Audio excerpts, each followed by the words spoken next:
mukaaga kuligenda okutambulira mwaka gw'ebyensimbi guno ogenda okutandika yabuse bwa Uganda 72 n'obutuntundu 4 tugenda kubeera nga tugikubamu nnyo tocho olunaku olwaleero n'abakulu betugenda okubeera nabo wano naye nga ekimu ku ebyo ebyakwata bannansi omu Babirongo gyeko ebyali mu mbalirira eno ebigo bya president bwe yavaayo n'agamba nti digital number plates ezo ezaleetebwa wano munda mu ggwanga ebyengassi simanyi nsimbi wano nawali tebyalimu era ng'ekyo yakyogera ng'okayita olunaku lumu lwokka ministry ya transport eryoka eyimiriza nti bannabyo tubadde tukola ebyokuggyako ensimbi zifayini wano nawali eri abatyobola amateeka g'oku nguudo tubiyimirizaamu kakati awo nawo kyakwatanya abantu mu Babiro but also leero tugenda n'okutunulako ku kibiina kya National Unity Platform kyaddaaki baavaayo ne bakola tabamiruka waabwe mu baakyusiza obukulembeze obw'oku ntikko naye nga abakulembeze abasinga basigaza ebifo byabwe okuli ne president Mwami Robert Kyagulanyi Ssentamu nga president Joel Ssenyonyi ng'omwogezi w'ekibiina mukwano gwange David Lewis Lubongoya nga ssaabawandiisi w'ekibiina naye ebibuuzo bikyali bingi bamaga nti nga tabamirukawa bwe yakwatibwa mu ngeri ya kimpowooze kiki ennyo ajjukira tebakkiriza bannamawulire munda mu kizimbe mwe baali batadde okulonda kuno abakulu we bali bagenda kubeera nga abatemberatembera mpola mpola ensonga eyo n'endala studios leero tugenda kubeera nga tugattibwako Honorable Joseph Sewungu ono mubaka wa Parliament akiikirira abantu ba Kalungu West mu Parliament ate nga member wa National Unity Platform abatuuse dda wano muganda wange Honorable Abedi Wani Kapasita yavuganya ku ntebe y'obukulembeze bw'eggwanga ava mu kibiina ekya DF akiikira abantu bakimanya akapondera sebo tukwaniriza Honorable era abatuuliriza abakulu be tuli nabo ndi musanyufu okubeera wano abewaffe Buddu mbalamusizza nnyo ate ne tubeebaza bana DF bonna we bali abali mu diaspora abali luddawa abali eruweero mutongoza ddi ekibiina ekibiina tukitongozera kusomeza nga 27 mu kibuga kya Ssaabasajja Kabaka e Masaka enakusomeza 27 mwezi guno 27 era abantu mwenna olunaku lukulu omanyi mwagenda toteekako kintu kirala kyonna mwagenda ne mukyanjula nga mulina abantu ba muswaba ndaga naye kiki kino bano kye bakoze yali press conference enkola eyammwe ya siraamu addira press conference ate n'oleeta abantu bangi ebyo by'abasiraamu ffe tetubikola ebyo eri yali press conference oba oyogera n'abantu webale nnyo onobwanika then Mwami Rogers Mulindwa muna Igo ayogerera NRM sobola tukwaniriza nsabisa nnyo simanyi wa Honorable Abedi watuyise nafu ate guli wa DF guli wa NRM na Uganda batugera kuyita kadi zijja naye njagala sabokirize kulikaye Casablanca tewali naffe Sunday wedde wali ogeze timu ya Uganda e Morocco naye twakoze bubi simanyi oba lwakuba gwe wagenze tetwabadde mu mupiira gwa kuvuganya era njala kutegeeza bana Uganda twafunyeyo omusambi gw'endowooza nti ajja kuyamba eggwanga lino nnyo bamuyita Jordan Obita ng'ali mu Bungereza gwe mwalabye omuwanvu omweru asamba 2 emabegaawo so twali tugezesa abasambi era abamu nga kapiteeni tebaagenze n'abalala emipiira gyombi ebiri twanguddeko n'ogumu naye twakozeeko amaliri naye ekigendererwa kyaffe bw'onooteekamu ebyo nja kukulwisa ekigendererwa kyaffe kyadde kyagezesa abasambi era twakituukiriza naye ng'ekikulu ekiriwo njagala kusaasira nnyawo naddala eggwanga lya Buyindi bayinza okuba tebandaba naye twagala obasaasira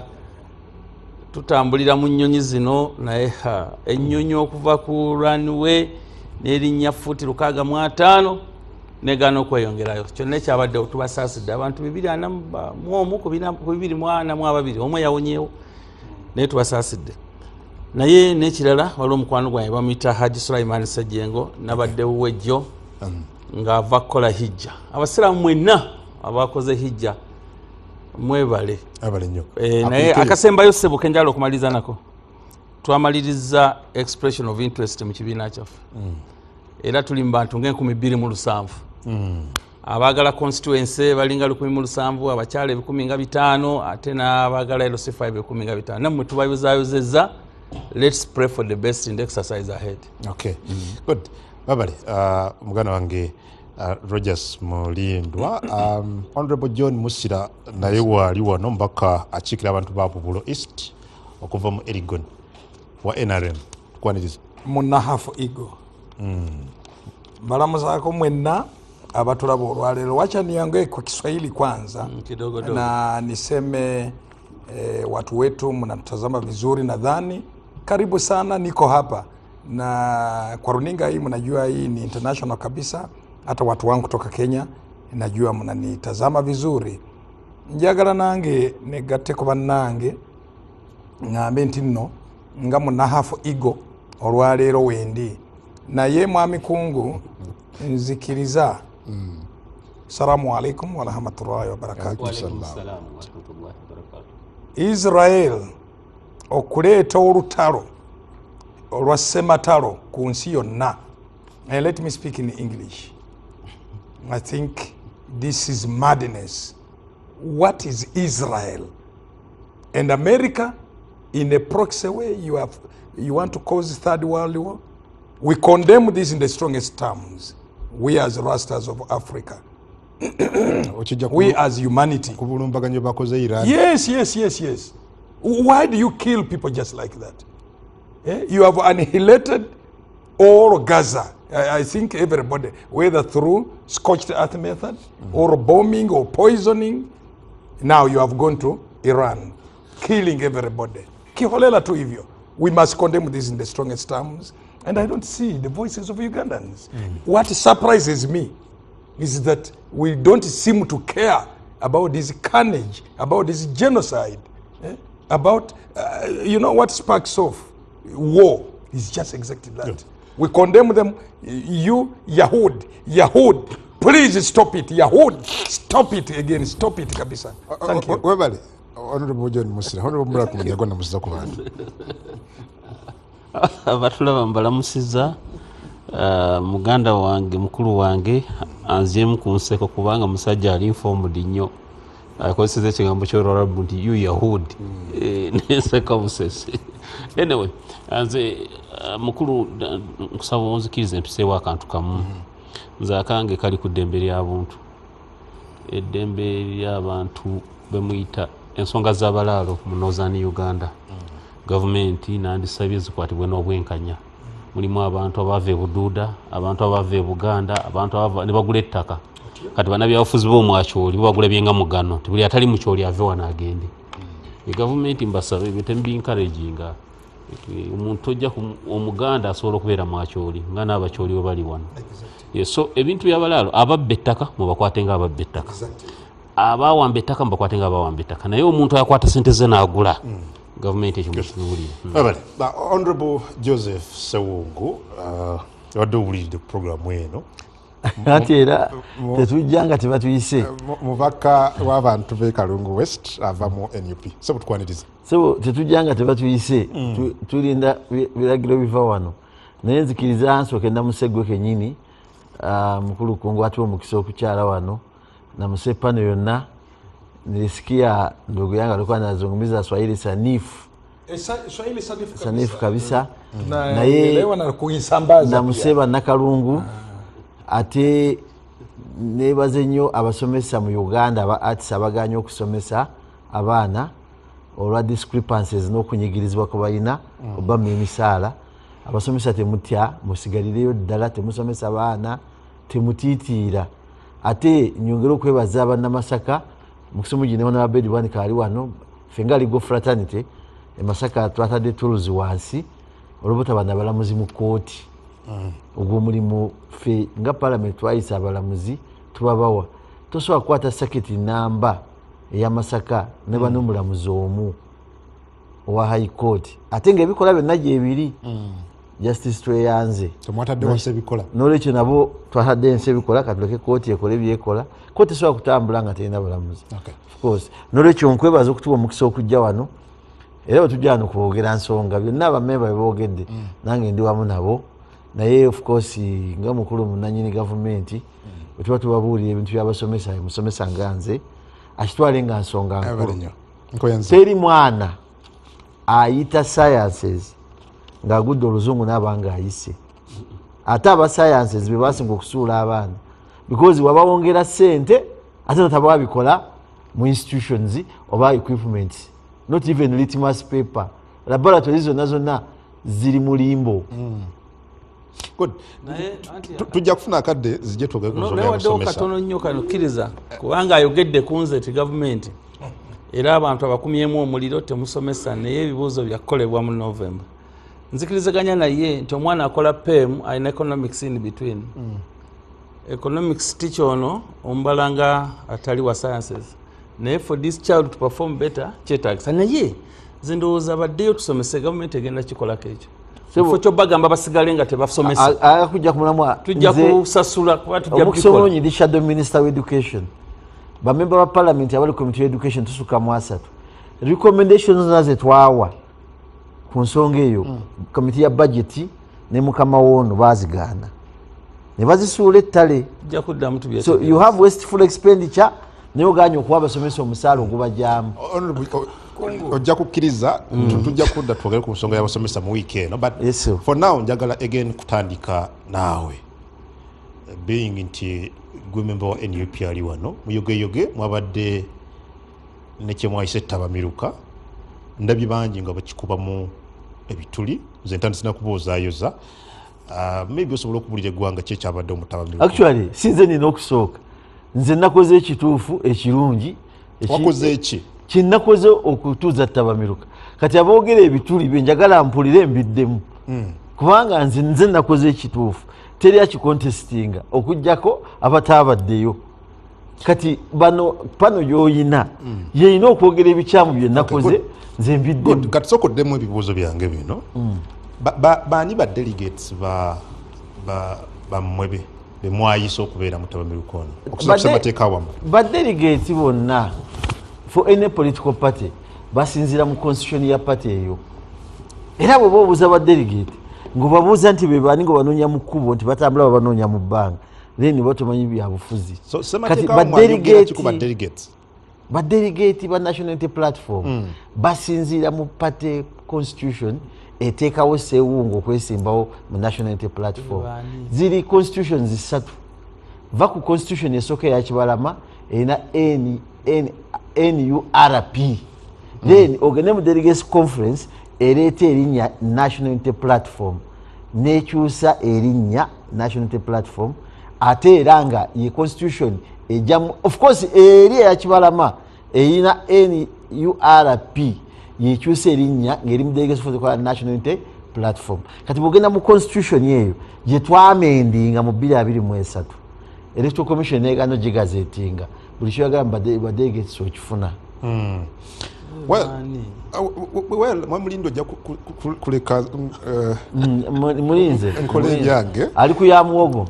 So ndabyeko abemulugunya mwami so honorable abaga nti tewali kiralite ku ani alina okuba delegate because gyolesonyo tugeba abadde 127 ababadde mu conference eno but abemulugunya bagamba tewali kiralite balondebwa batya lwacha 127 maybe if you could throw more light. Kati olaba nkuwadde bwoli munnamawulire era ogenda okujja mu program eno nga basomye eddabyo oyagala bine bikwata ku nsonga eyo. Ensonga esooka ya constitution nkikugambye ekibiina kya National Unity Platform kyatandika ne omukulu gwe bayitaani Kibalama nekituuza delegates conference eyakyusa erinnya to National Unity Platform it had delegates era ekwasa Kyagulanyi bwa president w'ekibiina. Constitution eyo ewa president ne secretary general babiri okuleeta ba delegates mu abantu 227 mu constitution eyo oba ntegeera bulungi.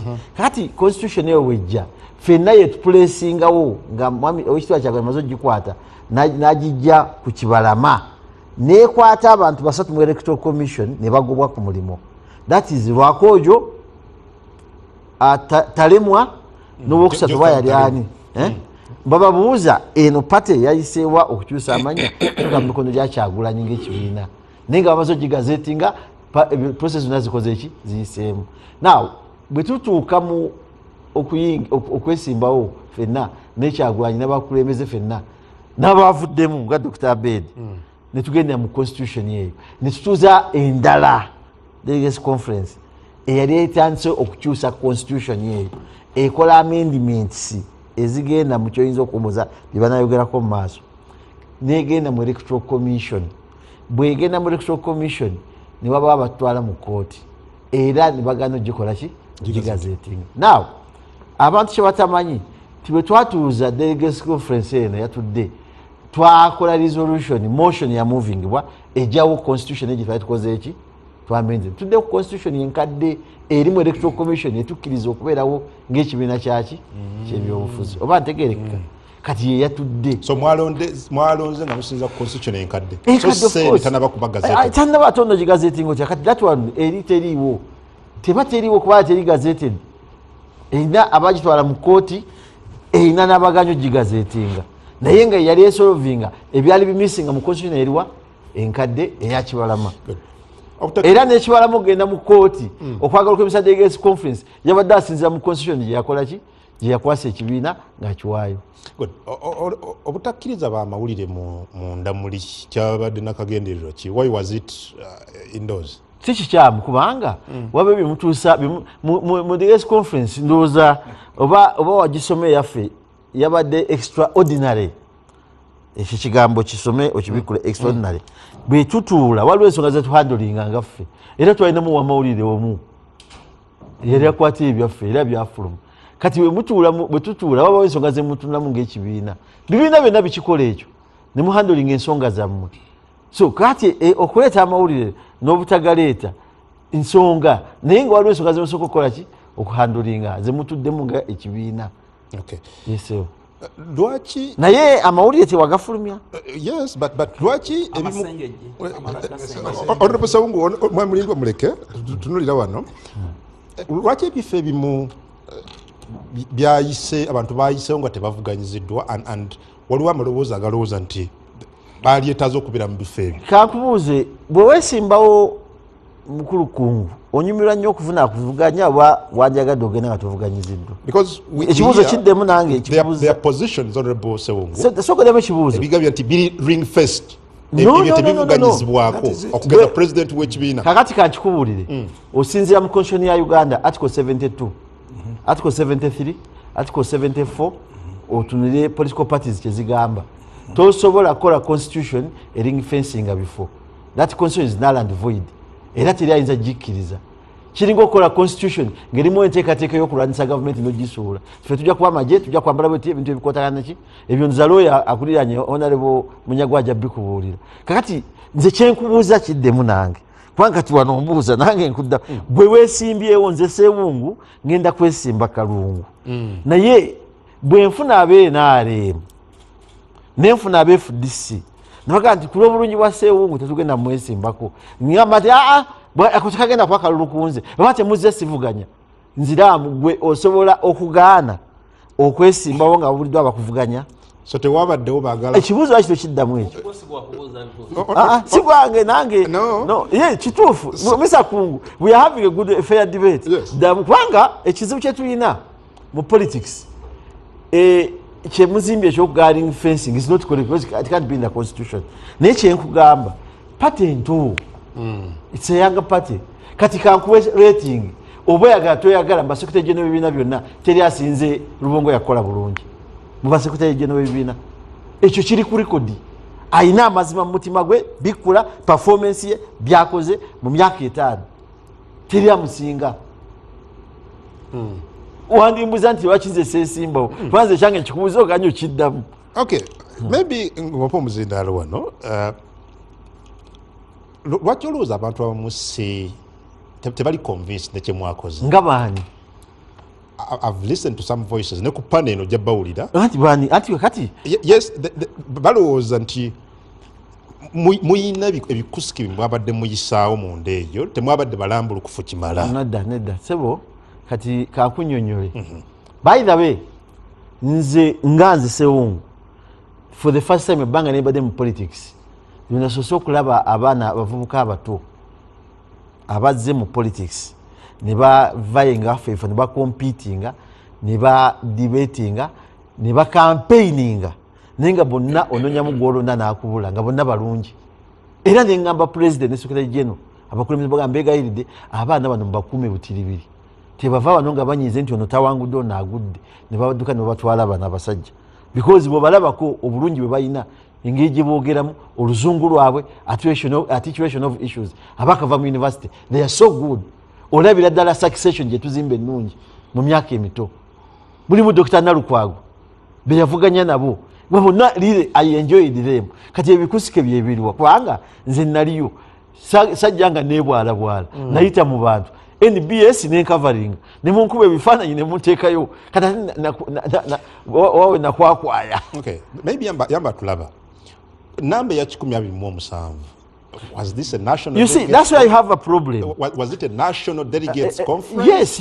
Yes kubanga oganya okusoma constitution wandibadde nkuwotingira kanchikuddemu mwatuuka mutya ku namba ya 127 kanchikuddemu waliwo challenge abantu bagambye district 145 kakati nationality platform bwe bati yasimbawo bantu besimba ku LC5 mu Uganda yonna kati oyagala abatesimbawo bajje babere ba delegates tikati gwe gotusubira wali osana okuba LC5 chairman w'Ekalamojja nesi twakuteekawo gwoba okola ki gwoba ojja nationality platform yasimbawo abantu kubaka bwa parliament bonna tibawangula constitution eteekawo akawaayiro nti buli abadde buli mbaka wa parliament ajja kuba ki delegate constituencies ziri 5 mwameka nga mwana naye mwezi atipitano mwana twayisamu ababaka 5 mbameka mu 5 kakati nga constitution tegamba ya DP egamba nti bonna eyayitamu n'atayitamu baba ki ba delegate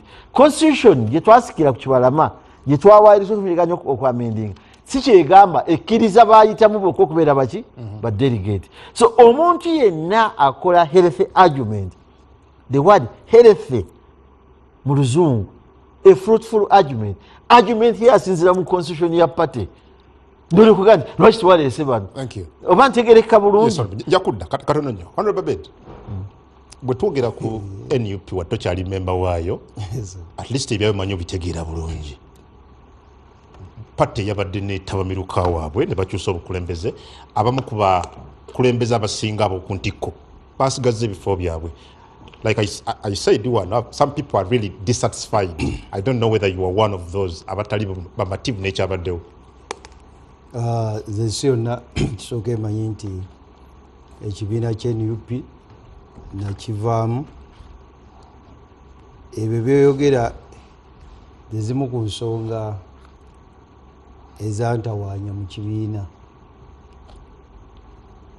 era mbale siri mwetegefu nnyo okutawaanya bakoze delegates conference bo kye bayita delegates conference nkuwulira ebibuuzo byo mu bwongo bwo mulimu delegates conference gy'omanyi kati ogitadde ku delegates conference ey'ebyewuunyo ogezaako kugiyingizaamu mpulizaaho Honorable Sewungu ono waffe wa DP ebya delegates conference abimanyi era bw'onyoma wano mu by'ebibiina taliimu delegates conference azimanyi azibeeramu eyaabwe nagirengeredde wala naye kyemuwulidde ng'ayogera kyenooza kiyinza okuba si kituufu ekya constitution nti ebawa amaanyi okukola ekyo kye baakoze sirowooza delegates conference eyasooka eya NUP yalimu abantu 12 eyasooka zaabwe zibeera zabyewuulire yali kakiri kumbi bonna abaali mu delegates conference baafuna ebifo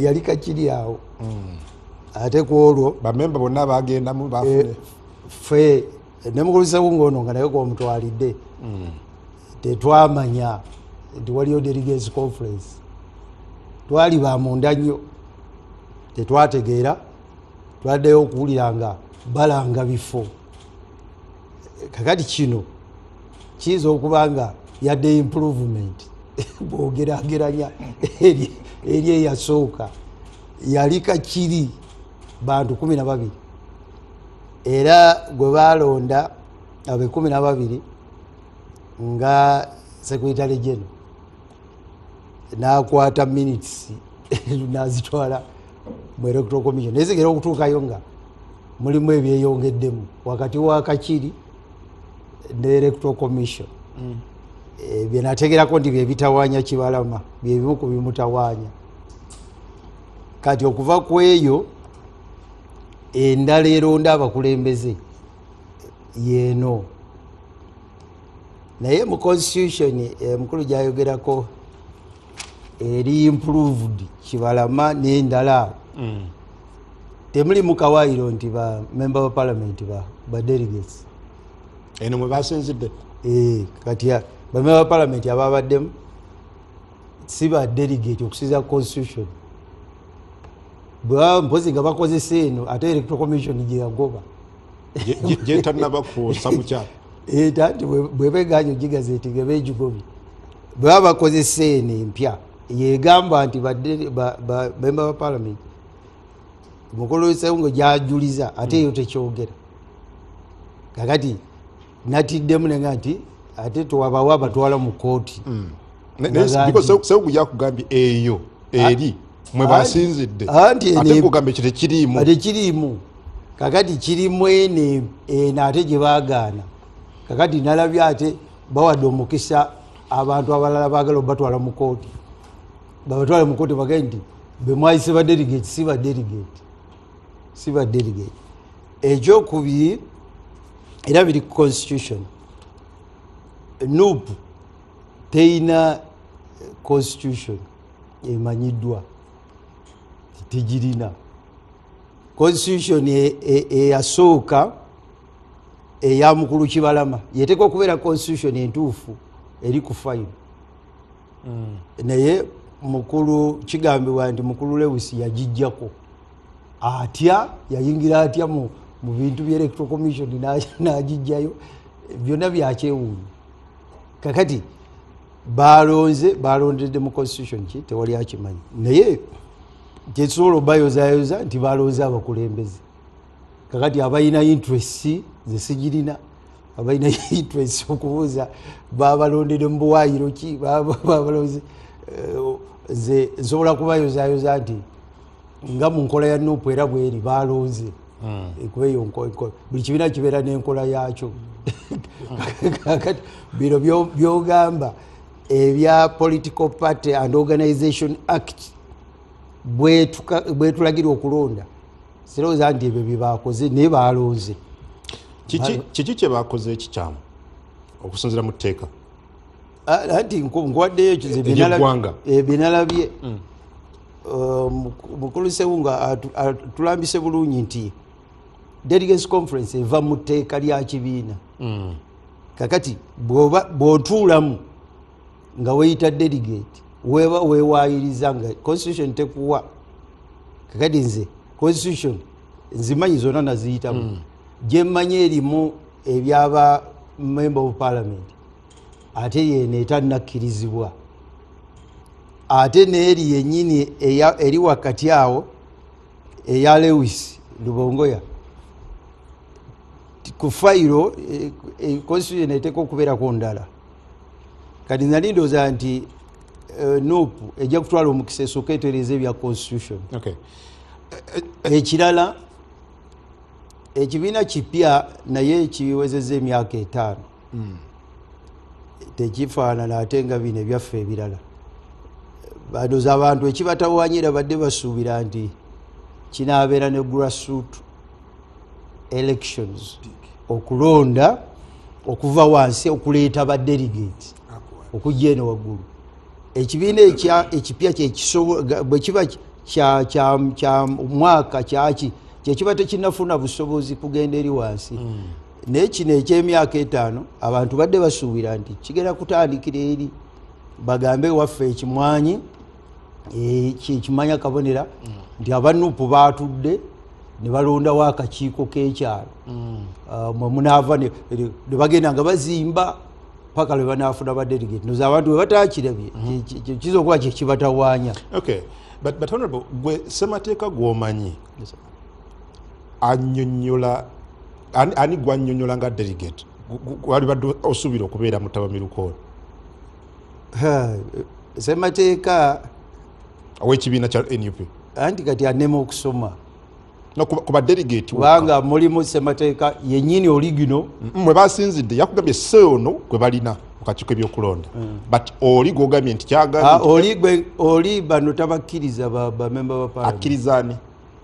Akkiriza abo balina abantu baabwe abakulira ebitongole ebyenjawulo, akkiriza abantu abava mulimu badelegates abava ku districts abateekwa okujja kati ziri 146 okukkiriza okufuna badelegates abava eyo. Erimu wingi ebyo ng'ebadde ekulirwa mukulu Nyanzi, ebyo nabyo bireeta badelegate bifaanana bwe bityo, naye teyateekamu kawaayiro kamemba wa parliament ako ffe twali tukataddemu olukiiko saaluliimu naye olwokuba nali paati ow'ekibiina kwolwo sajja nze saalimu naye ffe twali tutaddemu nti bamemba ba parliament bateekwa okubeera badelegate. Kati nalabye ke bakozesezza ate ndaba tekaliimu. Kati bweraliikirivu bwange kwe kusangulawo omuntu atali mumativu ayinza okusangulawo bye bakoze. Okay, good. Honorable nja kudda ndabo yagala kurespond nja kudda Honorable Mulindwa njagala oyingirire awo bulijjo gwomuku bagamba mufuna buti abakulembeze mu NUP n'ebirala nga basongamu olunwe. They challenged you this time around bayise National Delegates Conference y'abantu 127 ne bakonstitutinga NEC bagirondemu abakulembeze ekibiina kitambula. Edda walingawo abaana mu ssomero sagala bayita abasiru naye bakoppanga ne bakoppa n'erinnya ly'oli gwe bakoppyeko. Kati ye NUP nga bwe yakoppye ekigambo National Delegates Conference tamanyi bwe kikolebwa kitandikirawa okufuuka national. Yakoppye kati nga muyizi wange ayinza okuba nga tutula naye nga kangereze kwono dokita yali nnyenye ebitabo ebingi nankoppa nateekako l'erinnya Rogers Mulindwa ku lupapula beebo. Nolwekyo nkusaasidde n'ensaasira ne Honorable Sewungu bw'obadde omubuuza be baani ba delegates n'akusomesa NURP NUP ne tubeeraawo era abalabi ne mbasaasira nnyo. Ansindise mu ssemateeka w'ekibiina. Ssemateeka ate naye omutuufu gagwagamba taliwo naye ekintu kya NUP njagala bannayuganda abalala abatava mu Central Region bakitegeere nti kano kakundi k'abantu wano mu Central Region tebaagala nnyo kagaziwe ate kafuula national and I own my statement. Kyovola otunulira de 127 oyinza okukisanga nga 90% bonna badde bava wano mu Central Region. Ekyo kigenderwa kyabwe bo nga Honorable Bedi bwagambye nti bayinza okuba okusinziira ku bo they achieved what they wanted. Naye njagala kubayamba nti nze mukulowooza okwange singa baddayo ne balonda wansi ne bajja nga bambuka ne balyoka bafuna olukiiko olunene waggulu. Ffe bwetyo bwe tukoze kati ng'NRM tuli wansi tugenda tujja kugenda mpola paka tunaatuuka waggulu. Naye kati bino byolaba temulina kubamba amawulire it was obvious singa NUP yakkiriza grassroots elections. I want to tell you ne wavaayo abantu abali wansi waliyo abavuka abali wansi abagezi nga bawagizi ba NUP nga they wanted the leadership to change. The suffocation eri munda omwo nnene nnyo kati abavuka bababbawa mukisa babadde bagenda kujja bakyuse obukulembeze bw'ekibiina ekyo. Ekyamagezi kyonna kye babadde olina okukola and I want to give Honorable Kyagulanyi credit in that area kuba wanakigamba munyago oyo Tikanukiza Besigye bwe yaleeta ebyo ebintu by'okuwoza nammwe mukwateemu ebyaddiira kakati yasigaza akafo kamu keeru ku ngiri nga secretary for mobilization kayina mu FDC ye yagwa kakati ono enkola yalina kyemalira ennungi bamwera basibidde ebweru ne yeeyitira bayagala ne bamulonda ne bamuyisaawo kati yali mu ntebe yatudde ekyo kyekibiina kya nuupu bwe kigenda okufaanana tosuubirayo nnyo byamaanyi Positive information katono Mwamulindwa lina wano abamu ku bakulembeze abalondeddwa nga bava mu bitundu by'eggwanga eby'enjawulo ogeza oli munnamateeka Jonathan L2 ava mu district y'e Kalaki Muteeso ye yalondeddwa nga secretary wa Legal Affairs then waliwo Reverend Ben Byamugisha Batumbwire ava Mitoma yalondeddwa nga secretary for elders waliwo Lakeru Brenda Tim on a deputy secretary women affairs northern Uganda then nalabyeko waliwo Nakayenze Aisha ava Mbale City oyo deputy secretary for women ava Eastern Uganda Muwanguzi Andrew pastor ava Busoga district y'e Kamuli nalabyeko Ageno Harriet ava Dokolo secretary for police waliwo Akiso Benjamin n'abalala bano bonna tebava wano singa badde oyagala okuyamba bannayuganda lisiti yonna wandigivudde waggulu nenkubuulira bano badeputy bo b'osoma etusooke they can go anywhere singa obadde okivudde ku mutwe ne tukka netumalayo ebifo nandizze mu mboozi yo naye abo gwe genda beera ligo anaalinda ddi bana gavumenti alina omulimu gw'amaanyi nnyo naye tebava wano beera deputy gundi kati ebyo osobola obikola bano abaana nabo si basiru nnyo ojjuzajjuzamu bwotyo n'obateekateekamu n'olaba ebiri ki ne tubisigaza wano era ekyo baakikoze kakati kino kyendejala okwogerako simanyi parameters ki Honorable Sewunguza akozesa bw'agamba nti mu basekretary general ba Uganda yonna mu bibiina by'obufuzi omukulu Lubongoya yasinze okukola obulungi simanyi kikyakozesa mu kukola obulungi oba ye abaze kuzimba kizimbe kyabwe anaatubuulira sitegedde naye sirowooza nti omu ku bakoze obulungi mu kukuumira nnyo ekibiina kyabwe mu ka-region oburegion nga ne FDC yali ennafu Kamala yatwala obukulembeze bweru ng'oggyeko buno bwe balonda kati guni nkuwadde ekifo gwebeera ligo gwebeera deputy simanyi women affairs biki naye tugamba abakulembeze abalonde nti bwe twavuganyizanga ne FDC nga tubalina across the country Acholi Teso n'awalala naye bw'abanga amuwa nti number one era within their understanding as NUP I think that could also be right within their understanding naye si understanding y'eggwanga kati kyetugenda okutunuulira obukosi lindako tugenda okulonda wano ndowooza 16 enkya tulonda abakadde ku byalo 17 tulonde abalina obulemu 200 that is isi y'eggwanga 19 ku Thursday tube nga tulonda abavubuka omuntu alina ekibiina nga si kyakwekkusa mbuto zaabwe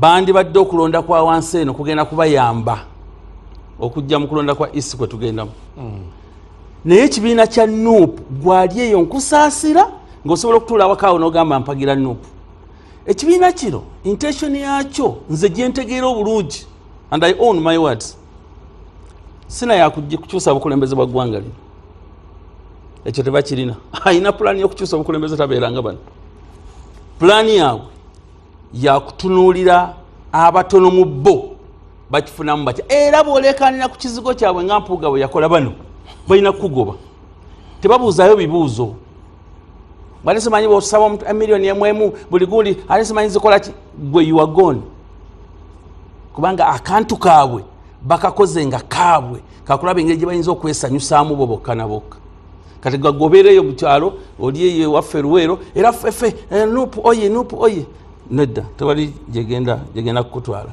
naye tujja kuyambako ffe nga NRM omulimu gwaffe kusomesa tujja kugenda mu maaso okusomesa eggwanga tubategeeza enkola y'ebibiina by'obufuzi kyevola tubagamba bano lwaki bakola ensobi tubagamba mujje mu National Consultative Forum mujje mu nkola ya iPod tubawa ensimbi zino eza gavumenti ze batagala gamba nti zaffe naye azisalasala yeffe ye gavumenti mugende muzimba ebyo bibiina by'obufuzi ebyekikulu si ebyekifere zimba bya kikulu tandikira wansi oyambuke waggulu ng'olonda obukulembeze essente bazikolamu birthday party